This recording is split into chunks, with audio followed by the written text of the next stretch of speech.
Mesdames, Messieurs, donc, bienvenue sur le stand de Transport Média dans le hall 2 du salon Transport et Logistique à Anvers pour le seul live studio que nous ferons cette année en français.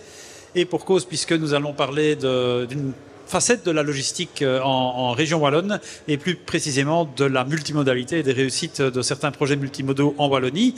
C'est un sujet que nous allons aborder avec trois experts que je vous présente très rapidement. Tout d'abord, à ma gauche, Bernard Piette de Logistics in Wallonia. Rappelez-nous très rapidement ce que fait Logistics in Wallonia.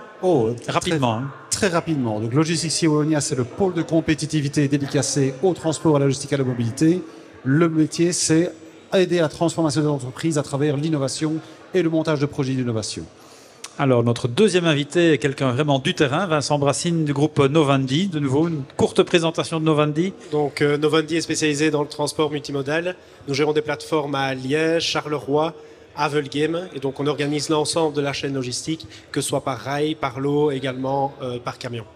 Et alors, ce qui est très très bien, c'est que nous avons aussi un chargeur autour de la table, un chargeur qui a pris la décision de transférer certains flux vers la voie navigable. Philippe Ezorantan de la société Copland. À nouveau, une courte présentation de qui et de ce que fait Copland. Donc voilà, Philippe Isorantan, Logistics Manager Europe pour Copland. Nous fabriquons des compresseurs qui font fonctionner tout ce qui est réfrigération, pompe à chaleur et air conditionné.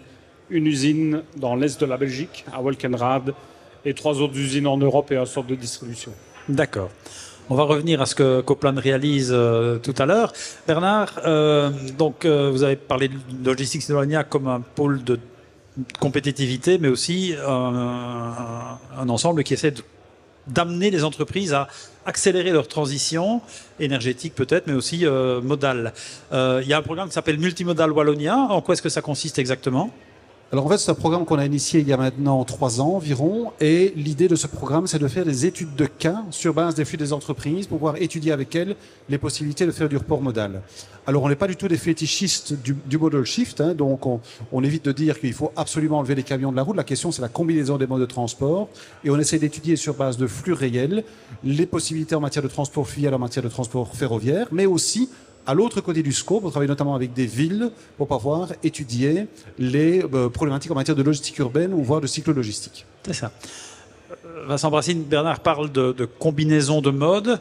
Vous gérez plusieurs types de modes de transport différents. Est-ce que cette combinaison, la fluidité des transferts entre les modes, c'est vraiment l'élément crucial pour que ça marche ?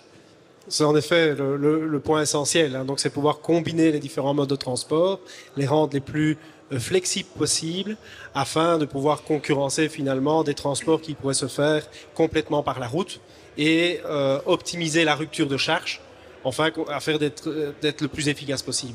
C'est surtout une question de vitesse, donc d'éviter les temps de transfert inutiles et surtout les marchandises qui resteraient bloquées dans un conteneur quelque part, j'imagine. Donc le multimodal ne fait pas de l'express, mais on sait faire du rapide. Et si on veut faire du rapide, on doit être très bien organisé que pour pouvoir faire ces transferts de flux du mode de transport à un autre. Mais le rapide doit surtout être fiable et prédictible, j'imagine. En effet, et ça c'est le volume qui permet justement de pouvoir massifier et donc utiliser des grosses unités, les multiplier et augmenter les fréquences depuis les terminaux. Alors, un de vos clients est justement ici à notre table, Philippe Isorantan. Dans quel contexte avez-vous impulsé ce transfert d'un certain nombre de flux vers la voie navigable et en particulier vers le terminal du Trilogiport à Liège ? Un des éléments déclencheurs a été l'époque du Covid, où il y avait pas mal de congestion, notamment dans tous les ports en Europe et notamment à Anvers. Et on a profité de ce moment-là pour convaincre et pour amener des conteneurs d'Anvers vers Liège, vers le Trilogiport, parce que en faisant ça, on gagnait du temps par rapport au transport par camion Anvers vers nos 2 sites qui sont proches de la frontière allemande. On gagnait du temps, on gagnait en flexibilité et parallèlement à ça, on gagnait aussi en émissions de CO2. Ce n'est pas négligeable. Le fait de faire ça, le temps que certains conteneurs pouvaient rester éventuellement quelques jours à Anvers avant de trouver une solution pour nous les amener à la frontière allemande, les conteneurs étaient déjà disponibles au Trilogiport. Et pour des livraisons just-in-time comme nous les demandons, c'est plus facile de planifier une livraison Liège, frontière allemande, pour faire bref, qu'Anvers frontière allemande, avec le trafic que nous voyons régulièrement sur les autoroutes. Et aujourd'hui, 3 ans plus tard, on espère qu'on peut dire qu'on est dans une période post-Covid maintenant. Sur le plan opérationnel, cette flexibilité et cette fiabilité, vous l'obtenez? On a toujours la fiabilité et on continue sur cette voie-là. C'est ça. En termes de volume, ça représente quoi à peu près? On va parler en moyenne d'un millier de conteneurs l'année. Vincent Brassine, ce genre d'entreprise, c'est un cas typique que vous rencontrez aujourd'hui dans votre secteur? On a tout type de profil de société qui travaillent avec la plateforme. On a des sociétés qui ont un conteneur par mois, qui passent par nos services. On a des clients de taille déjà moyenne, voire importante, comme Copland. Et on a aussi des très gros comptes qui, eux, ont plusieurs dizaines de conteneurs par jour qui passent par la plateforme. Et là, le fait de pouvoir centraliser au plus proche de la production leur permet d'avoir une organisation beaucoup plus efficace au niveau du déchargement dans leur hall. Et on peut vraiment garantir des slots quasi à la minute pour l'arrivée des transports dans les halls. C'est ça. Bernard Piette, l'exemple que Philippe Isorantan nous donne de Copland, c'est aussi typique du cas des entreprises que vous êtes amenés à accompagner. Est-ce qu'il y a une évolution aussi dans les demandes des entreprises industrielles par rapport à leur flux de transport? C'est trop lent. C'est définitivement trop lent. Je pense qu'on est toujours dans le contexte où une entreprise industrielle considère avant tout sa logistique comme un mal nécessaire. Et donc, autrement dit, on remarque plus particulièrement dans les PME industrielles un manque de compétences logistiques. Et donc, on gère des transports. On ne gère pas une logistique, on gère des transports. Et donc, on commande un transport quand on a les palettes prêtes. Et donc, c'est très, très difficile d'instiller ce réflexe, d'autant plus qu'a priori, on se dit que lorsque l'on parle au multimodal, c'est à partir du moment où on a des grands volumes. Or, Vincent vient de le dire, ça peut être aussi parfois pour des petits volumes. Donc, ça reste de toute façon trop lent, mais qui est dû à un travail de conscientisation et presque d'évangélisation qu'il faut faire de manière continue. On a fait récemment un événement en collaboration avec Novendi pour essayer de sensibiliser. On voit que à l'événement ont assisté les entreprises de transport, mais encore trop peu d'entreprises industrielles parce qu'elles ne se projettent pas dans cette réflexion logistique. Or, il y a un élément qui va arriver de manière inévitable, c'est le reporting sur les émissions et le reporting de ce qu'on appelle le scope 3, dans lequel les entreprises vont devoir se préoccuper de la manière dont leurs transports sont gérés et de l'impact de leurs transports. À mon avis, il y a encore vraiment beaucoup de travail à faire. Et le paradoxe, c'est qu'en fait, nous avons même du mal à trouver des entreprises qui sont d'accord de suivre notre programme parce qu'elles se disent que c'est peut-être pas nécessaire. Mais de manière très très pratique, une entreprise industrielle d'une certaine taille qui n'anticiperait absolument pas ses obligations de reporting, à quel type de risque fera-t-elle face et à quel délai? Alors, c'est très difficile à dire, mais notamment pour les entreprises cotées, à un moment, les entreprises qui n'ont pas de programme solide en matière d'impact environnemental auront simplement des difficultés à avoir accès au financement bancaire. Donc c'est vers ça que l'on dirige. Alors, on est encore évidemment loin du monde des PME, mais à un moment ou à un autre, ce sont les obligations qui vont arriver, y compris pour les PME. Donc autant les anticiper, mais il force est de constater que dans les PME industrielles, cette notion d'anticipation, en tout cas sur cette problématique, je dirais logistique et supply chain, est encore beaucoup trop peu présente. Philippe Isorantan, Copland, c'est pas une petite PME, hein, c'est un groupe multinational. Est-ce que cet aspect reporting faisait partie des raisons qui ont poussé votre maison mère à accepter le changement logistique que vous leur avez proposé? Alors, au départ, pas.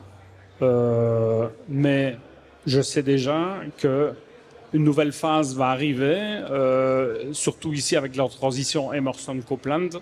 On sait qu'à un certain moment, on va devoir rendre des comptes. Et cet aspect-là serait important pour le futur. Donc quelque part, lorsqu'on est pionnier comme vous l'avez été, c'est aussi une manière de renforcer presque la position stratégique de vos opérations belges dans un contexte mondial. Oui, même si aux yeux d'une boîte américaine, parfois c'est difficile de faire passer ce concept-là, néanmoins, on met en avant, je vais dire, c'est tout ce qui est savings sur les émissions de CO2, comme ils appellent ça. Et en tant que boîte américaine, ils étaient aussi intéressés par l'aspect financier. Et en quelque sorte, on a eu aussi un avantage financier à faire ça. Vincent Brassine, j'imagine que Novandi aborde aussi, démarche toute une série d'entreprises. Est-ce que vous constatez la même frilosité ou la même hésitation de la part des chargeurs? Donc aujourd'hui, le critère de décision reste le prix. Il faut se le dire. L'aspect CO2 est bien, mais c'est plus la cerise sur le gâteau. Parfois, il faut un incitant encore supérieur par rapport au prix du full trucking pour pouvoir faire le pas. Donc pour pouvoir convaincre de changer les habitudes, changer une partie des opérations que pour pouvoir travailler en multimodal. Mais ce qu'il faut savoir, c'est que en travaillant sur du multimodal, par exemple à partir de Liège, dans un rayon de 50 km, on est déjà aux objectifs 2030 que nous nous sommes fixés. C'est-à-dire qu'on économise 50% de CO2 par rapport à un transport routier. Aujourd'hui, 2023, on peut déjà atteindre les objectifs 2030.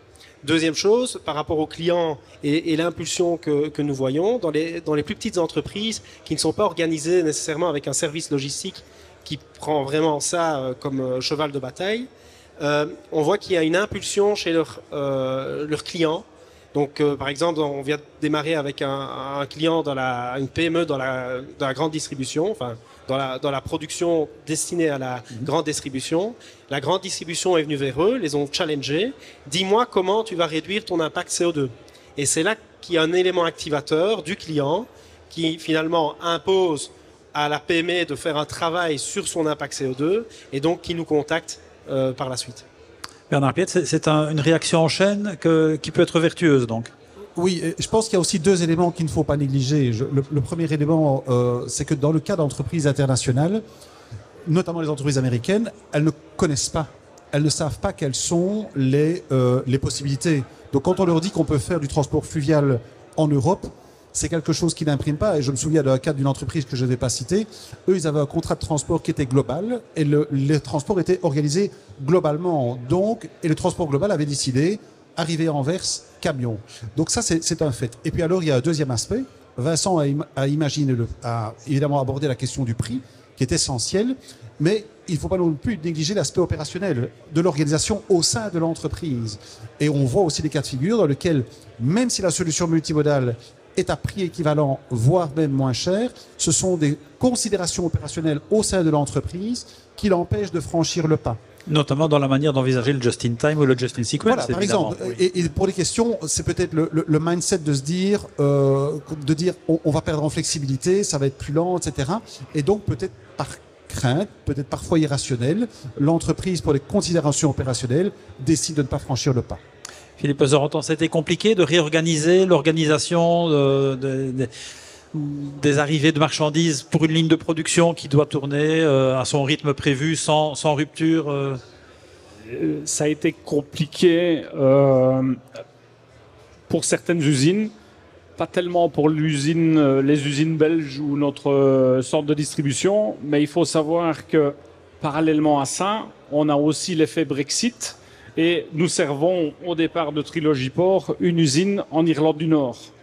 Et le fait de pouvoir transborder les conteneurs au Trilogy Port en Belgique et les recharger, contourner l'Angleterre et arriver directement en Irlande, ça nous a permis à certains moments de ne pas avoir à la limite une fermeture d'usine par manque de matériel. Donc l'époque Brexit, Covid et cet aspect-là nous a fait énormément de bien et nous a permis de ne pas avoir de rupture de chaîne de production. Donc en fait, c'est un double exemple de crise ou de facteurs très perturbants qui ont permis d'accélérer certaines évolutions oui. de manière tout à fait positive. Oui, sans oublier qu'on a eu le facteur guerre en Ukraine où les trains ne pouvaient plus passer par la Russie. On a dû tout rebasculer sur du maritime et là, on était content d'avoir cette solution en place. Fort bien. Donc, pour conclure cette discussion, je voudrais vous demander à tous les trois, voilà, on arrive tout doucement à la fin d'une législature. On peut avoir chacun son avis sur ce qui s'est passé ou pas lors de la législature qui s'achève. Mais si on regarde sur la législature qui commencera en 2024, quel souhait auriez-vous? On va commencer par vraiment le chargeur. Est-ce que du côté d'un chargeur, il y a quelque chose que vous souhaiteriez voir changer en Wallonie, mais aussi en Belgique, en matière logistique? Moi, des fois, quand je vois le nombre de camions qu'on a encore sur les routes, qui transitent simplement chez nous, je rêverais d'une solution où les camions embarqueraient à l'entrée de notre territoire, serait chargé sur des trains et serait conduit de l'autre côté du territoire. Oula. Il faut rêver, mais on le fait bien pour traverser un tunnel, pourquoi ne pas le faire chez nous? On pourrait imaginer le Trilogiport en provenance des Pays-Bas pour traverser la Belgique vers le sud, vers l'est ou vers l'ouest. Voilà, il faut rêver. Ça se passe en Suisse, ça a un certain coût. Hein. En Suisse, oui. On peut se le permettre.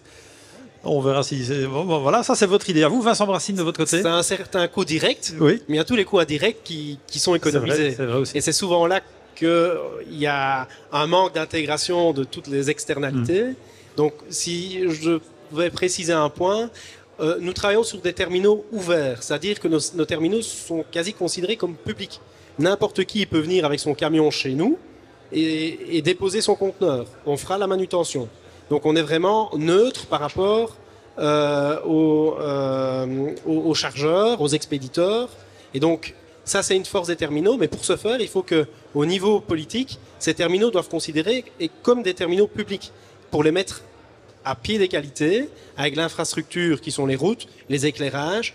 Donc pouvoir intégrer l'infrastructure et la superstructure des terminaux comme un élément collectif qui permet justement d'atteindre nos objectifs CO2 et de réduction de bouchons, etc. Bernard Piet, c'est une proposition qui pourrait être suggérée au prochain gouvernement?